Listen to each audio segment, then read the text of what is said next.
Samastajana kalyane niratam karunamayam namami chinmayam devam sadgurum brahmavidvaram.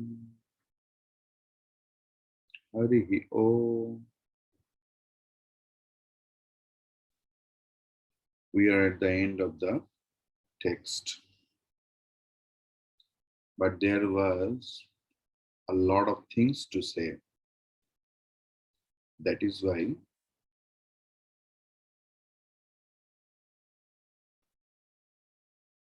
Hoyao Hoilo na shesh. The sloka, literal meaning we have completed, but yet we have not completed something else.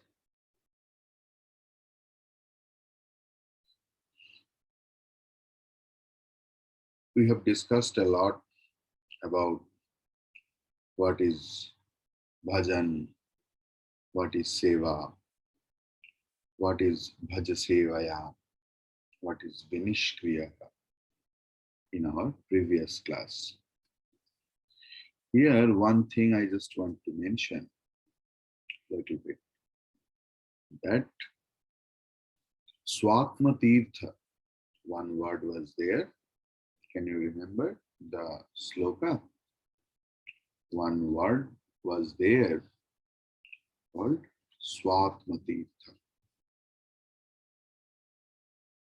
Digdesha kaladyanapekshya sarvagam Shitadirinitya sukham niranjanam Yaswatmatirtham bhajate vinishkriyaha Sasarvavid sarvagato mrito ave Yaha swatmatirtham bhajate. So we have discussed everything. What is bhajate? So now, why so swatma tirtha means swa atma tirtha. Swa atma tirtha.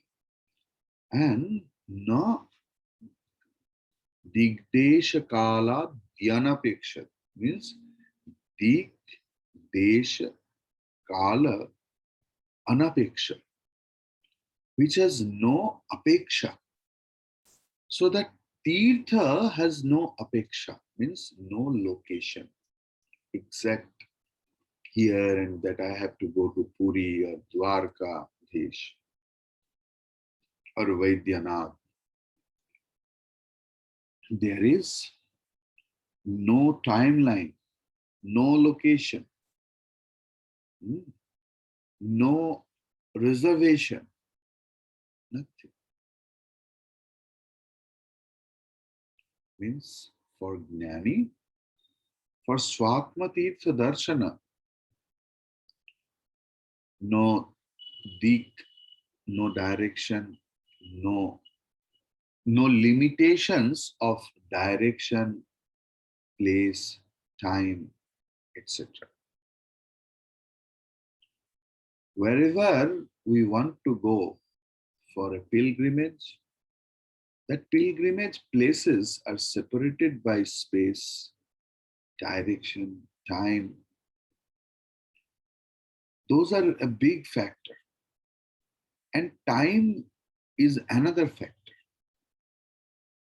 Suppose if you do charity, you will acquire a lot of merits according to our scripture.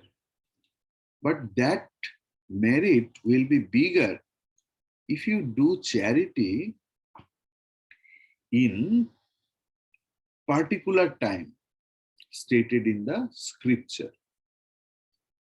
Like that holy dip, the best time for holy dip is Kumbha. Then if you go to any Krishna temple on 11th day of lunar calendar, means Ekadashi ke din mein Krishna Mandir jana and chanting Vishnu Sahasranam, the 1,000 glorious holy names of Lord Vishnu, we can acquire a lot of merits. But if we do Pradosha Puja on Trayodashi day, and if we chant Rudra, Chamakam, Namakam, we can acquire a lot of merits. Shastra is there. But for Atma Puja, worshipping my own Atma, there is no such limitations. If you want to go to Kamaksha Ma or Tirupati Balaji, the line is for the queue 3 days, 4 days, 5 days. In Vaishnadevi, I went. It was a heavy queue. But for Swatma Puja, there is no queue. You have not to wait for anyone else. So, one thing, if we notice,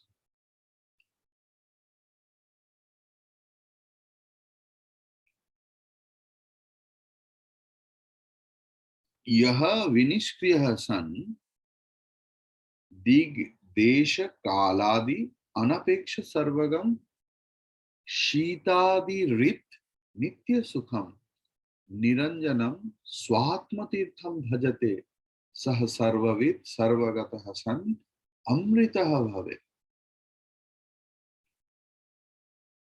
Some limitations are there in any tirtha.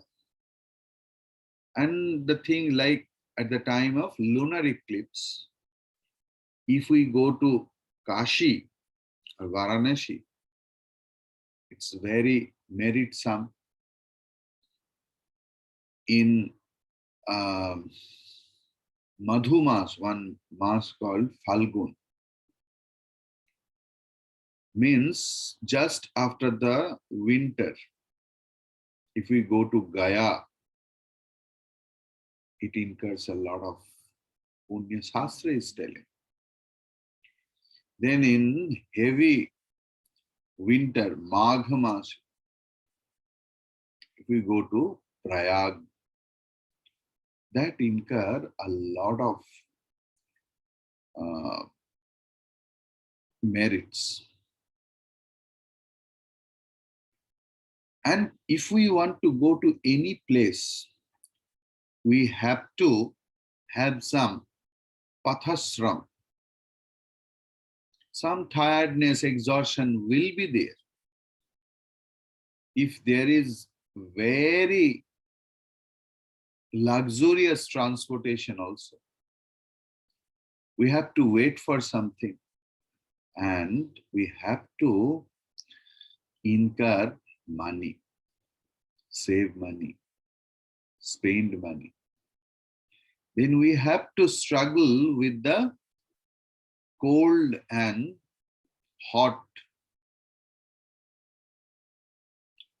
But this Swatma Tirtha is Sukha Swarupa, Nishkalanka, taintless.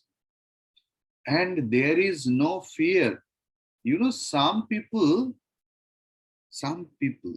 go to temple to steal the sandals. Some people go because a lot of people, even when I was very small, very, very small, 3.5 years. So my parents took me to Rameshwaram. It's not possible.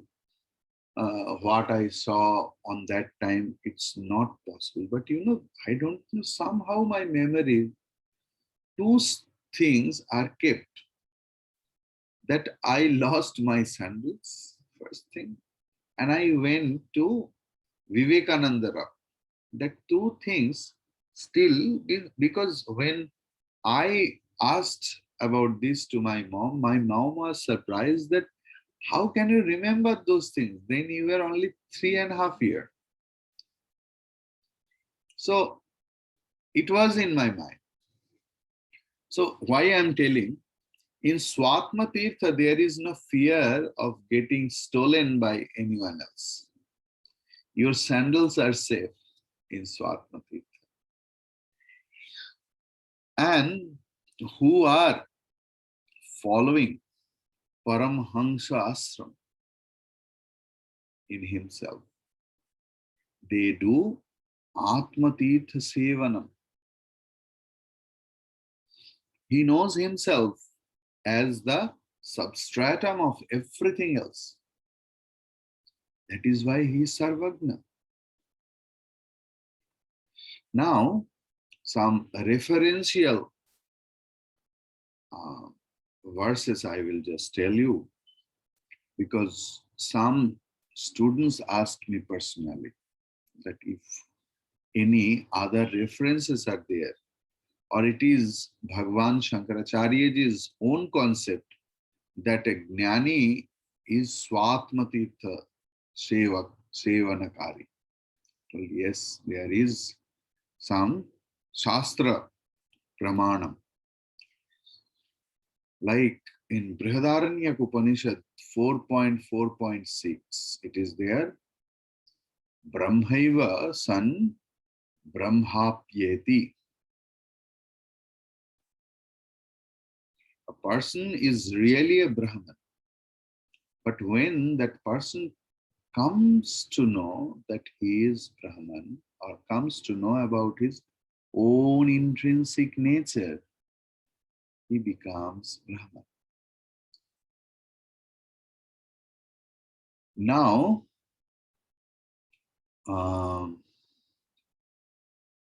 in Mahabharata, Pitamaha, the great grandfather, Bhishma, is preaching and teaching the eldest Pandu, Putra Yudhishthir. What he is telling? Atma nadi sanyama toya purna satyavaha shila tata dayormihi tatra avishekam kuru Panduputra na varina shuddhyati chantaratma. Atma sanyama purna toya satyavaha silatata daya urmi nadi. So they are telling, or the great grandfather is telling, you should dip into the holy river. If you don't dip into the holy river, you won't be pure. But what is the content of that river? The river is full of the water of self-control. Atma Sanyama Toya Purna. Then there will be a stream of water, and that stream of water should be truth alone. There should be two banks, of the river. And what is that bank? It is Sheila. I will explain what is Sheila. Then there will be some waves. What are the waves? The waves of compassion. Those are the content or criteria of the river where you have to take bath, where you have to take the holy dip. O Panduputra, if you give a dip, or if you dip into any external river. That external water cannot purify your Atma. Whenever a person does realization, whenever a person knows the Atma Tattva, the self-realization, then our mind never search for little external happiness. Our sense organs or our mind doesn't go out to acquire those. So it comes back. It becomes inward. So when Jivatma, a Jiva, are qualified with the total self-control, then he becomes glorious like a river. He is beautiful like a river. He realizes oneness in everything.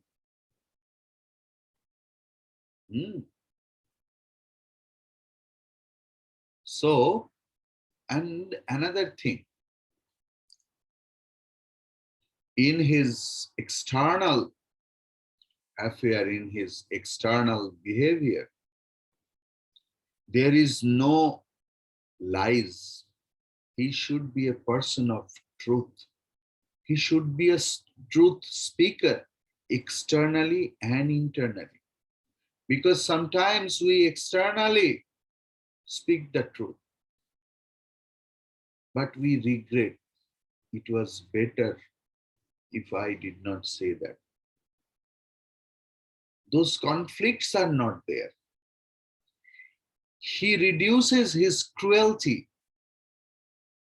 He becomes compassionate for everyone else.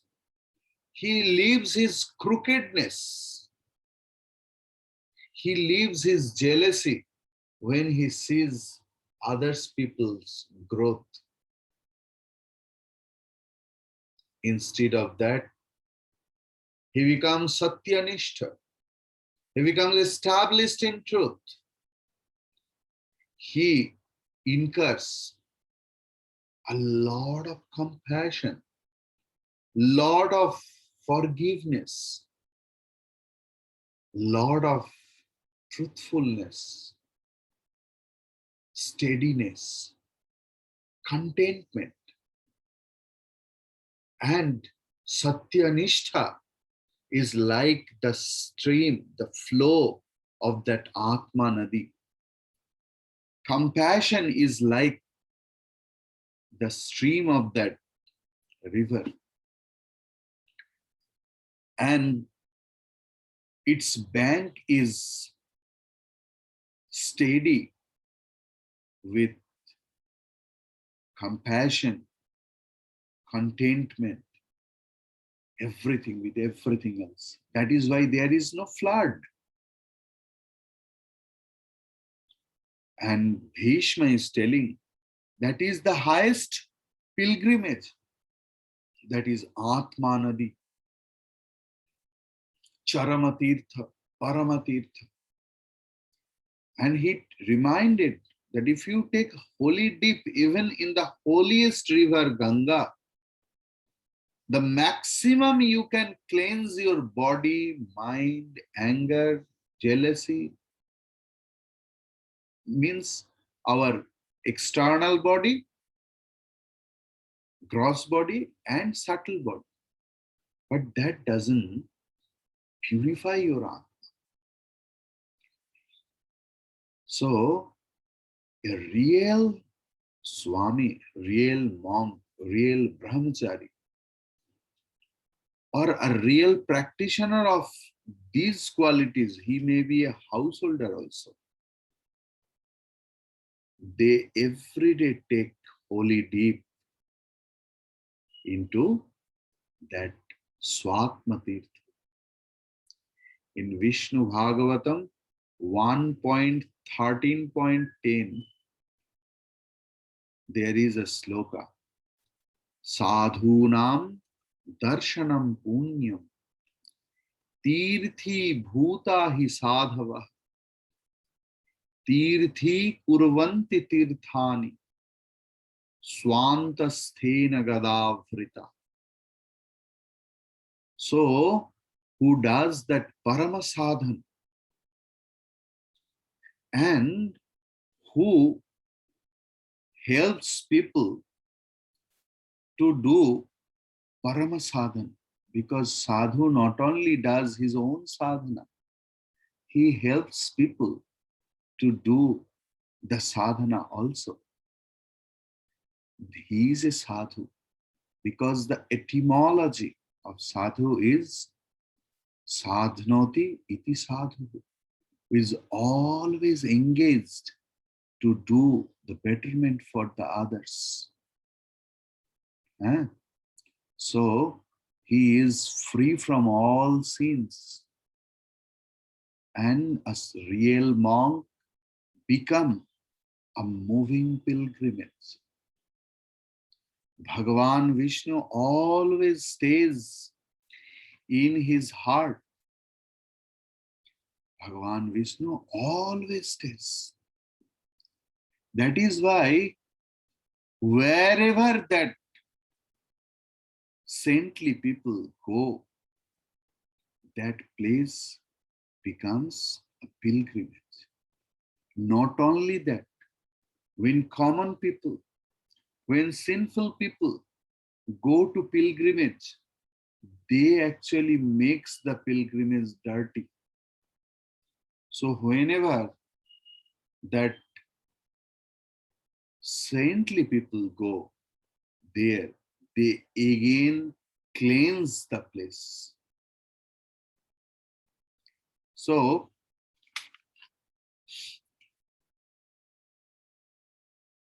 in Vishnu Bhagavatam, in another place, 10.48.31 or 10.48.11, the same concept is there. Na hyarmayani tirthani nadeva mrichilamaya te punantyarukalena darshanadeva sadhava. It means Shastra is not discarding the value of pilgrimage or the value of the holy river. They are reminding us that never think that the pilgrimage and the idols are being worshipped there, they are valueless. No, no, no. This place, these idols, these rivers are inspiring millions, billions of people, millions, billions of sadhaka throughout the ages. So they are not valueless.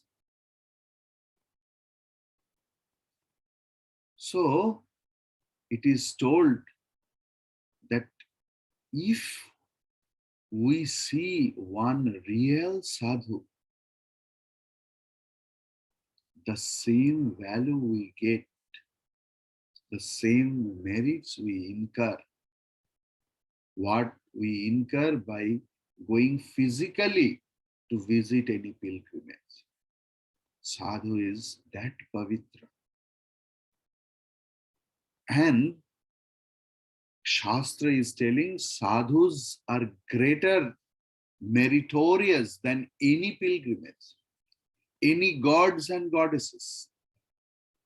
Sridhar Acharya is telling, and there is a Tika, Sridhar Swami Tika, Bhagavad Gita, Sridhar Swami Tika, we used to learn because it is Advaita. See, he is a follower of Advaita, yet he is so much justified about the Swamis. What he is writing? Snatam tena samastatirtha salile dattacha sarvavani yajnanancha kritam sahasram akhila devascha sampujitaha samsaracha samudhritaha Swapitaraha Trailokya Pujya Api Asau Yasya Brahma Vicharane Shanamapi Sthairiyam Manaha Prapnuya. If any person realize his intrinsic nature, for a moment also, he becomes calm and quiet. And he is the most meritorious person in the whole world. And what is the measurement of that merit? If any person takes holy deep in all the holy rivers, if a person gives charity, the total land of the earth, if that person does 100,000 of sacrifices, fire sacrifices, if he does 33 crore koti devata, and if he does Pitri Purusha Uddharam, if anyone does everything, and what about the merits are accumulated? The same amount of merits a person can accumulate if he come in contact, if he sees one real sadhu. And in Sutta Samhita, Jnana Yagna Khanda 20.45, there is a verse. Kulam pavitram janani kritartha vasundhara punyavati chatena apara satchit sukha sagaresmin leenam pare brahmani yasya cheta, whose antakaran has been merged into that limitless Satchidananda Sagara, the ocean of existence, consciousness, and bliss. Wherever that person is born, the whole lineage becomes purified. That mother feels, acknowledged, appreciated by herself by giving birth to that children. The whole earth becomes glorified by giving birth to that children. So this is the glory of Swatma Tirtha.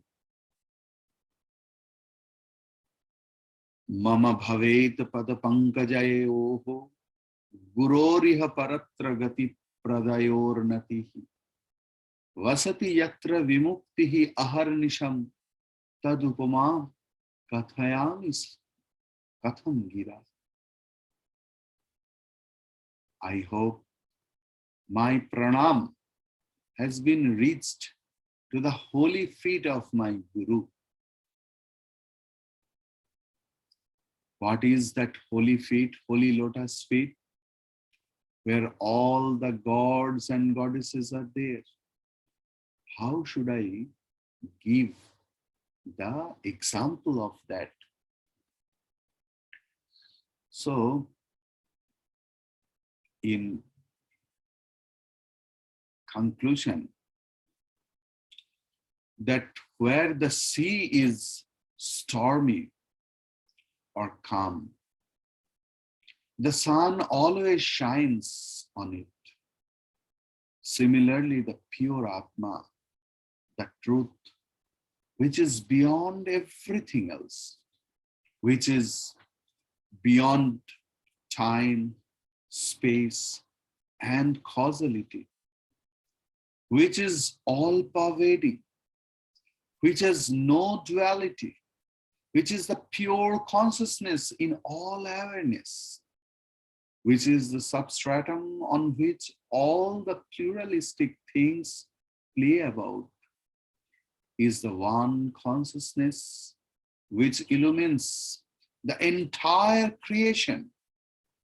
Without it, nothing will ever exist anywhere. Know that to be your own self. The Mahatma who renounces all his desires, activities, attachments, likes and dislikes, and his very contact with the life in his ephemeral world of objects, who is ever at the shrine of the Atma, striving with determination to experience the bliss of his own self, becomes all-knowing, all-pervasive Brahman itself. Having experienced that which has no beginning or end, he becomes immortal.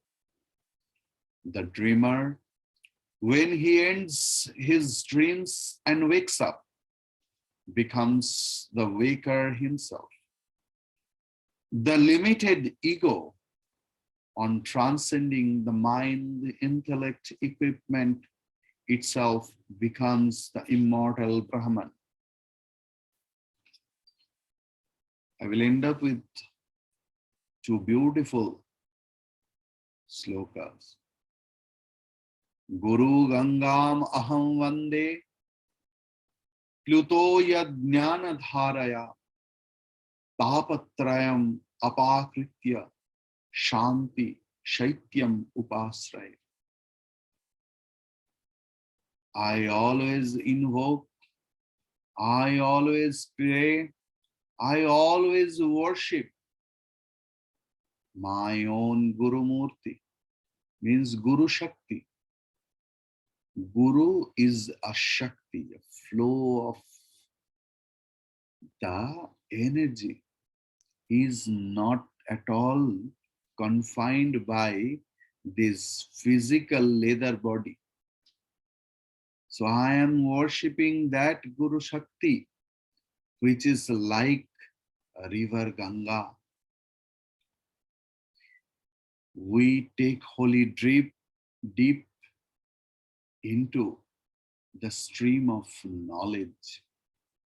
And I have crossed the three sorts of sorrows: Adhyatmik, Adhidaivik, and Adhibhauti. And I feel calmness inside. I feel the eternal bliss inside. Hari Om Tat Sat, Hari Om Tat Sat, Hari Om